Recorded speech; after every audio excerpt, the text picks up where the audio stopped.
जय जगन्नाथ सांग मैंने आज आम बनवा रथयात्रा स्पेशल कानिका। तो कानिका मुझे 2 चम्मच गाई घी किसी काजू किशमिश की भाजी नेली। एबे से घी मु 2-4टा गोलमरच लवंग तेजपत्र को टिके भाजिकी 2 ग्लास पानी नहीं तादरे अल्प टिके लुण देकी पानी की फुटक छाड़देली। मुझे गोटे ग्लास चाउल नहीं तो से हिसाब से 2 ग्लास पानी नहीं जी चाउल ने डबल पानी ने। तापर मुझे 2 चम्मच बुट डाल की भलसे धोईकी बतुरी नहीं सहित चाउल को भी भलसे धोईकी जाकि बतुरई। एबे किसी मसला नवा जमी बड़ अलैच गुजराती डालचीनी सहित जायत्री जायफल आमर लवंग ता सहित चक्री फूल ताको भल कि आम गुंड करनबा।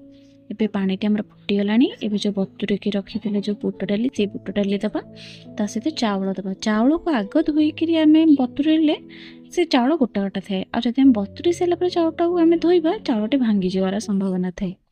तापर चाउल देलापर आम से जो भाजिकी रखिथिबा काजू किशमिश तादरे पकेबा ता सहित गुड़ दबा और से जो मसला गुंड करथिले से मसला गुंड देकी 1 चम्मच घी देकी ताको भल भाव घांटिकी आम 10 ରୁ 15 मिनिट जाए मीडियम फ्लेम रे बसईदबा।